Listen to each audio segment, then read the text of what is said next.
What's really going on, everybody? As you know, I'm Henry Woods. I have a special guest with us today. Before I introduce him, as you know, follow us on Instagram, Twitter, uh, TikTok, YouTube, those good things. We have like every platform at WRGO. Uh, we have Teferi here, Teferi Taylor. He's an Instagram influencer. I've been following him for a while. I think his style is pretty cool. I'll let him introduce himself and then we'll kind of get into things. Sure. Hey, what's going on, everybody? This is Teferi Taylor, at TaylorMadeGQ on Instagram and most socials. As Henry said, I'm a streetwear influencer, but I've kind of branched out a little bit more into lifestyle and other fashion trends, if you will. Had a really great opportunity to do this and see my platform grow in the last couple of years. So really excited to be on the What's Really Going On podcast and tell my story and hopefully have some fun along the way with some of these questions, man. Let's do it. So, as you said, you kind of do streetwear and you're trying to transition now. So, how did you get started, like doing the influencing and content creating? Sure. Well, for me, I've always been into sneakers, been into fitted hats, streetwear, as most people colloquially know it as, but used to be urban fashion, depending on who you talk to, preceding the whole dubbing it streetwear. But I've always been into sneakers. I've always been into, just streetwear as a whole. Specifically, just I really got into it starting with sneakers. I love Jordans. I loved Nikes coming up. But I was just one of those kids where I was into athletics when I was younger. And, for me, that was just kind of a thing where, you play basketball or you run ball and you get your East Bay magazines in the mail. So it's like, for me, that was kind of like my first experience and exposure with different types of clothing, different types of shoes, apparel, and whatnot. So as I got older, that just became a part of and a staple of my style. When I started really moving into the more of the Instagram space, and more so on the influencer track, I just saw that influencers were people that were super in your face, talking about everything that they were doing. I mean, for those that know about Instagram before Instagram became what it was today, like folks were Instagramming plates of food, people were everything. And I think during that time, you kind of saw a shift where people saw like, hey, there's money to be made in advertising, and there's a way that I could leverage my platform and the people that follow me to say, hey, I think this is cool. And since you follow me, you probably think the things I do are cool too. So it's a real good symbiotic relationship. With that being said, as I started to really move and take it more seriously, I say I really took content creating seriously in the last couple of years. I say really started 2022. I was always sharing just stuff I thought it was cool, but then I said, you know what? Let me really try my hand at it for real. Be consistent with posting. Mhm. Um, do a lot more, and I was doing 3 to 4 posts a week. In a month, a 30-day month, I was probably posting close to 20, 22 times. Mhm. Um, but I think that persistence really translated into great opportunities that I got to work with companies like Lids, eventually transitioning into Hat Club and becoming a Hat Club ambassador, being able to do some campaigns with Nike as well. The one that I did just this year for the Air Max Pulse that just recently released earlier in the calendar year.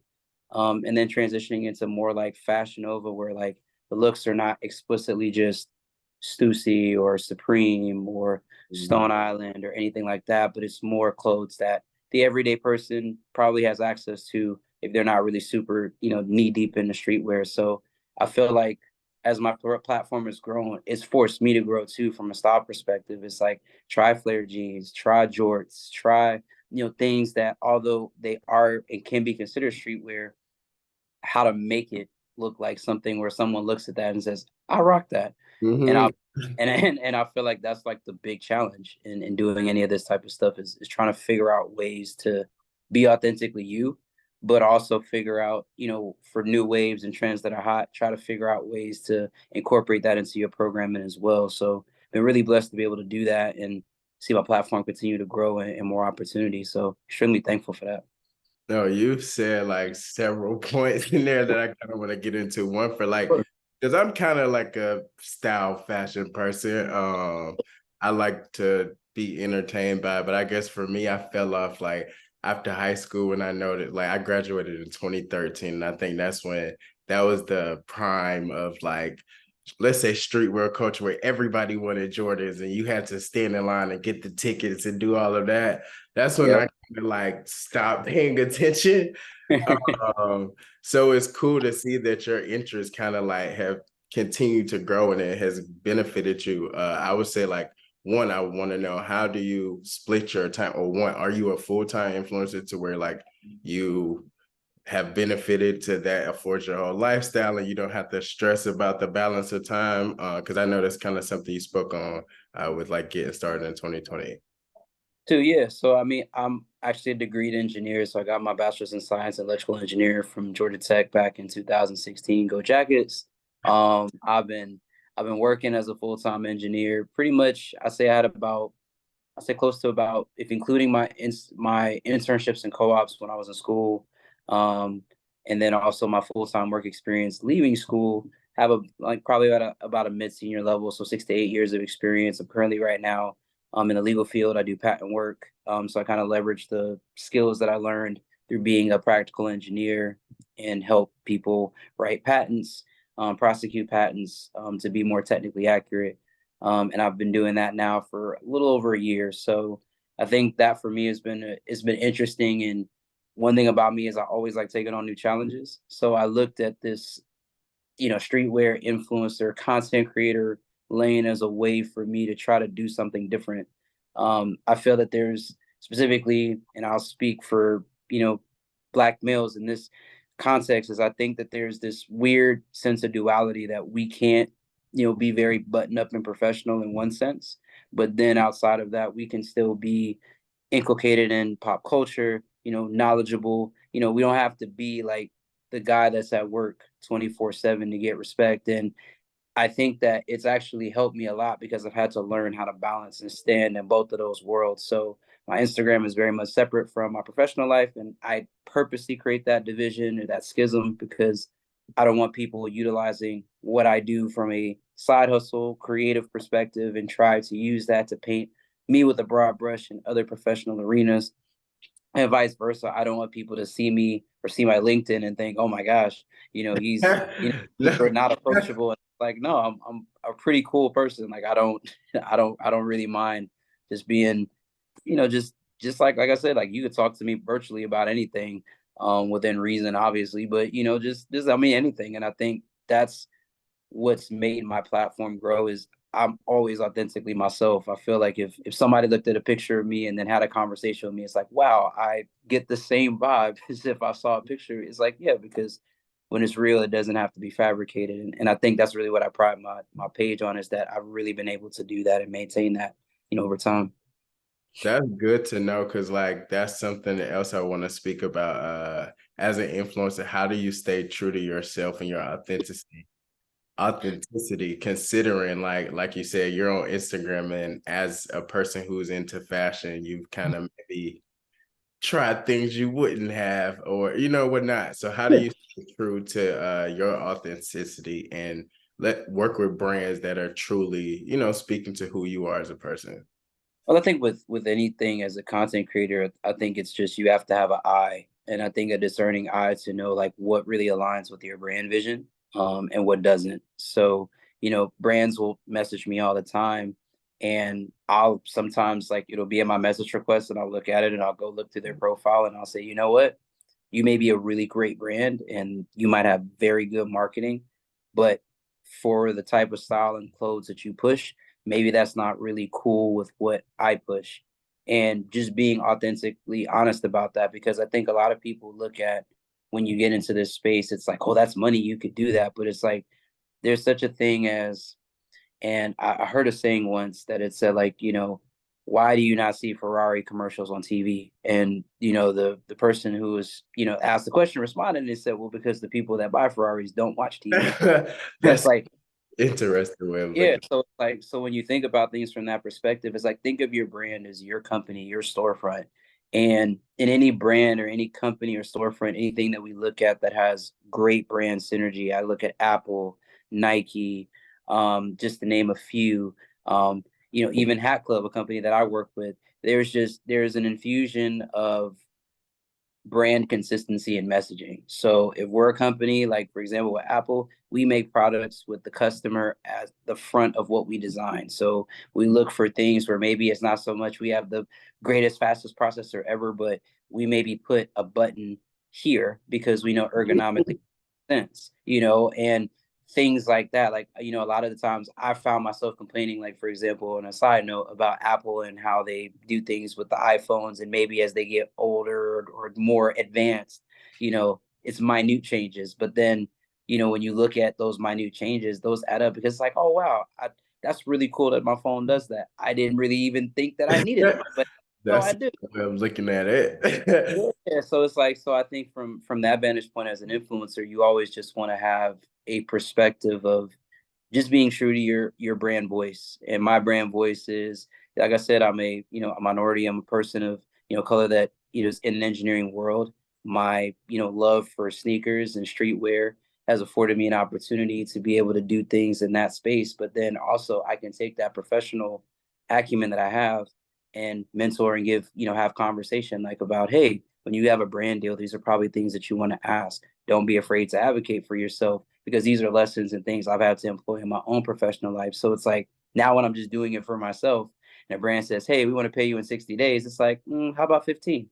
And being willing to be able to walk away from tables and negotiations because it's like, listen, I'm going to give you my best whenever it comes to putting together content. So the idea and the expectation that I have of you from a professional standpoint is that you're going to give me your best, whether it's how we write this agreement and how we enforce it and how we move forward. So I think as my platform gets larger, I think that's probably a space of advocacy and agency that I really want to slide into as far as advocating for younger creatives who kind of look at brand deals and contracts as being really scary things to let them know, hey, like you have the skills to be able to negotiate and make money for yourself. Just have to believe in yourself and know that you can, and always just be authentically you. Because at the end of the day, that's what it takes to be successful in this.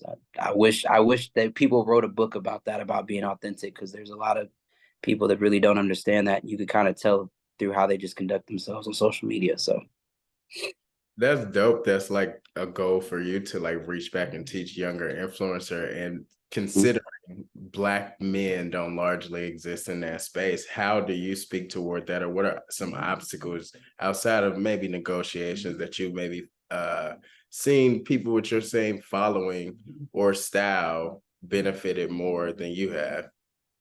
I think that it's just like with anything, like sometimes just the time that you get into an opportunity just benefits you. I Mhm. think that a lot of the larger accounts now were accounts that were really pioneering and doing different things. Like when you think of what an influencer was 5 to 7 years ago, a lot of brands were trying to figure out, well, how do we, from a metrology perspective, from metrics, how do we know how influential this person is beyond just how many followers and likes they had? So companies like, for example, Karma Loop, if y'all remember those days, Karma Loop days, You dropping some like real like East Bay and Cumberland. I haven't heard them in a minute.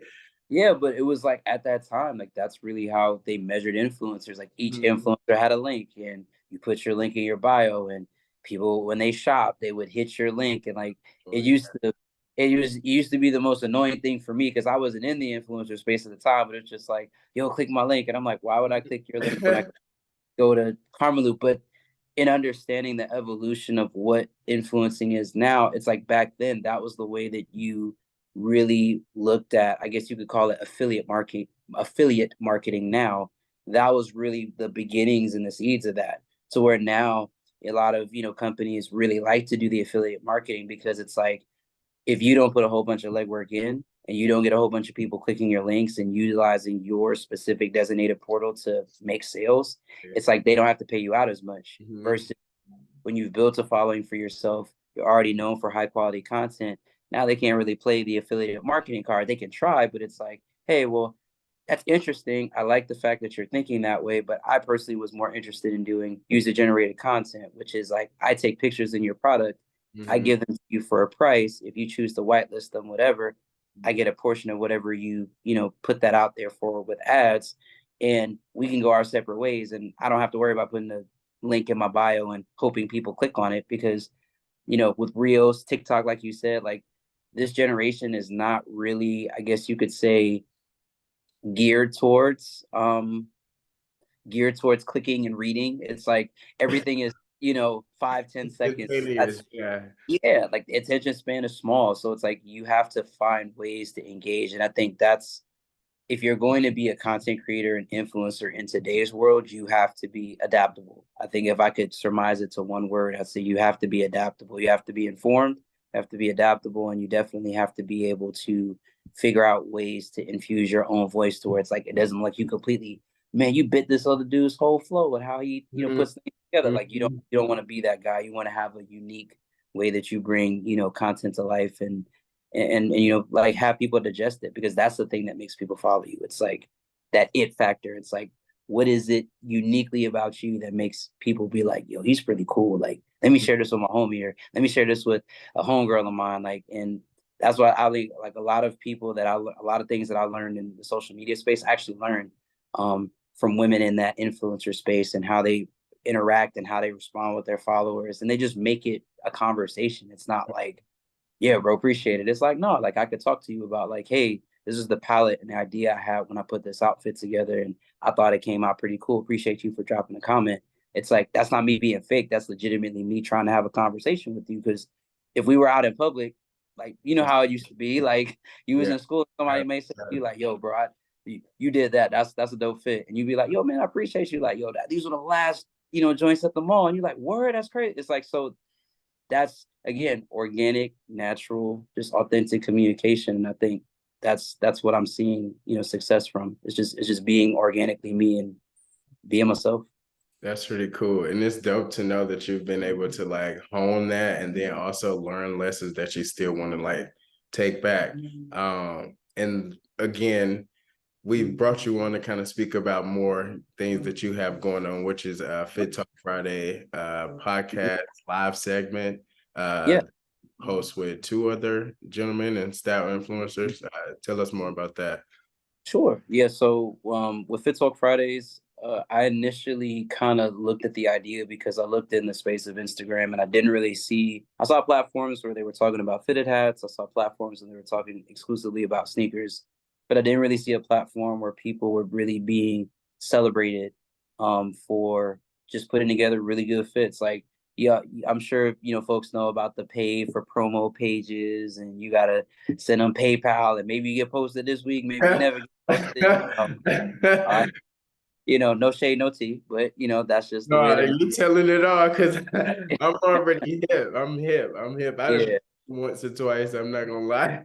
No, I mean, and it's like, and you look at it, and I think that's the crazy thing about social media. It's like it's not the number of followers, it's just how you connect with that community. And I think that when you really get that, it's like I would much rather hang out with 5 or 10 other 1,000, 2,000 follower people than 150,000 follower person, and they barely post because it's like they have no engagement. But Mhm. um, I digress. When we did Fit Talk Fridays, I mean, at least for me, what I wanted to do is I wanted a platform that was uniquely ours. You didn't have to pay us to put your stuff on, but I really wanted to cultivate a community of people that really were passionate about streetwear. Thankfully, I was already, in the community, and folks that I actually met that were not friends of mine before, I really started getting more active in the community, which is Max Season on Instagram, and Just John. So my co-hosts Max and John, I actually met through just organically interacting in the Instagram ecosystem. So when I brought them the idea and we really sat down and we talked about it, and then we met in New York because Hat Club had a release, we just really said, yo, we could really do this. So, around November of last year, we started it. We've had great episodes. We've had T Mark on. T Mark got kicks, if folks are familiar. He actually did a collab with Hat Club originally, big sneaker collector, one of the people that I say I have sneaker envy of, as far as some of the things that an OG heat that he has, but super great guy to have on the show. We've had J Tips, who just recently released arguably shoe of the summer, with the Remember Who Fronted the Saucony. It's actually the highest retail pair of Sauconys that have ever released, if I'm correct. So yeah, if I remember that correctly. So yeah, so we've had him on the show.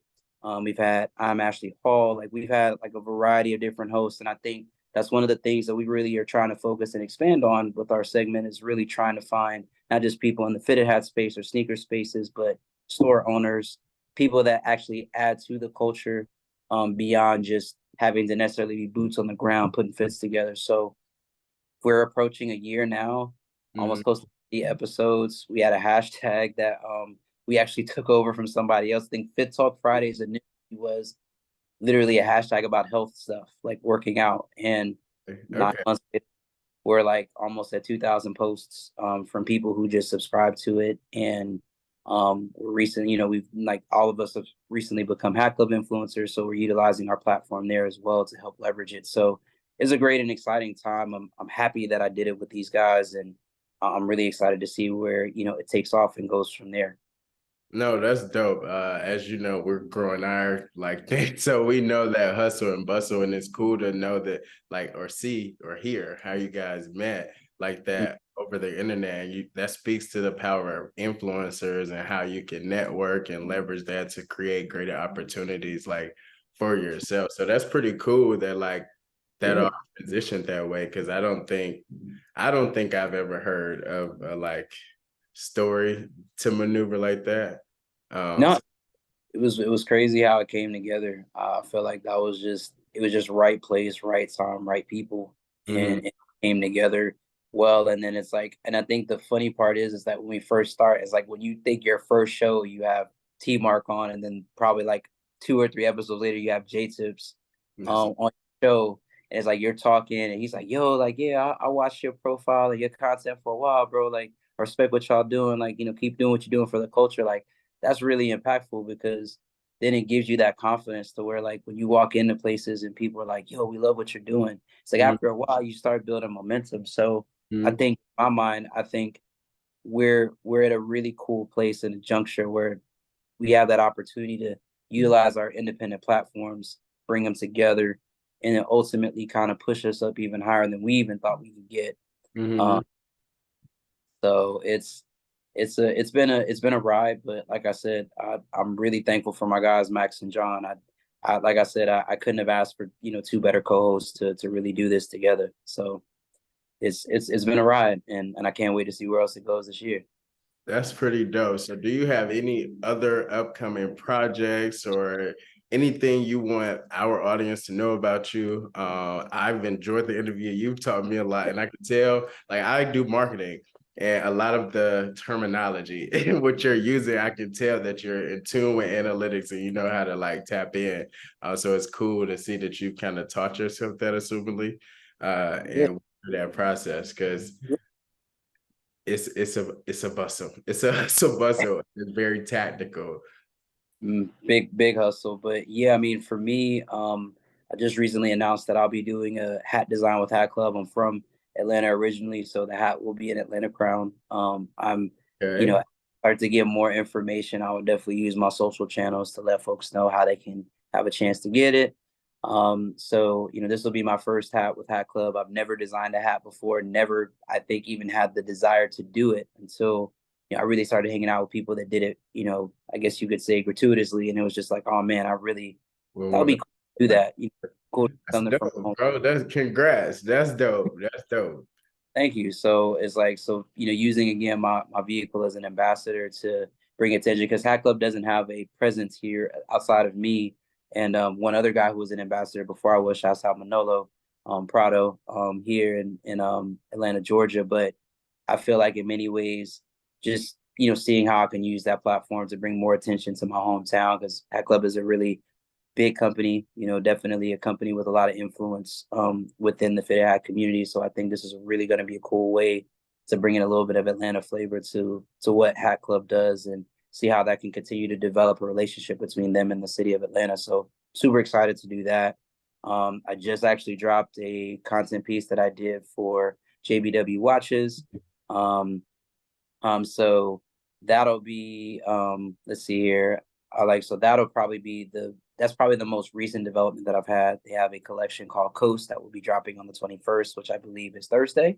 Mhm. So if you guys want to tap in on that and see what the watches look like and potentially what the rest of the collection looks like, hit my story on Instagram and hit sign up so you can get the notification bell for that. But outside of that, man, I think really finishing the year strong. I have a couple of other projects that I'm working on that I'm still kind of finalizing. So once it's official, then speak on it. But for right now, I'm still just trying to grind and finish Q4 out strong. I've had a really great year. Like I said, got a chance to work with Nike, Budweiser, Hat Club, Private Label New York, Novaman, aka Fashion Nova. So I, I can I can really say that it's been an ubiquitous amount of opportunities, and I'm really looking Sound like you got it going on, man. Like I be seeing you. Like that's forward. dope to hear that you've had so many opportunities and blessed.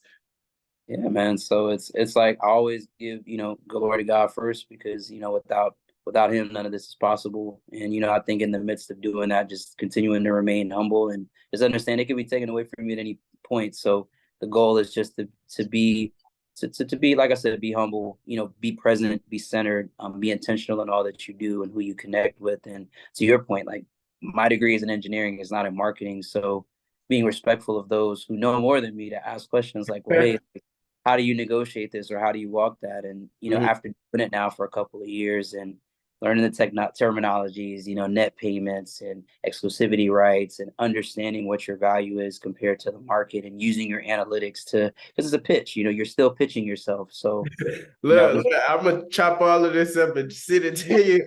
yeah, it's like it's crazy how you have to put all of that together, put it in a tidy box, and Really a give pitch. that to a marketing executive that only probably has 2 to 3 minutes to look at it and look for the highlights. So, Mhm. still learning. I'm definitely not there yet where I can, officially say this is, paying all the bills and doing everything else like that. But it's an aspiration, it's a hope that I have. But either which way, to know that I was at 2,000 barely 2,000 followers two years ago. I'm knocking on the door of 50K this year in a 2 year stretch is incredible, especially with balancing a full time life, a dog, a fiance, all the things that I'm doing right now. So, like I said, extremely blessed and thankful for the opportunity. So, looking forward to see what happens, coming into the end of this year and into 2024. You have it going on. You have a lot going on. That's good to hear. I'm like a semi-Atlanta native, so it's good to hear from to a Atlanta native that you got it going on, and like to know that this isn't your full time, and you're kind of consistently growing your brand. That's like dope. As we wrap up our interview with Teferi Taylor, I want to let y'all know that you will find this episode live. Make sure that you can follow us on, again, Instagram, TikTok, all of that good stuff. I'll get tongue tied trying to say all of it at WRGO Pod. Yeah, that's it. That's kind of the episode. I'll chop the bottom half of this off.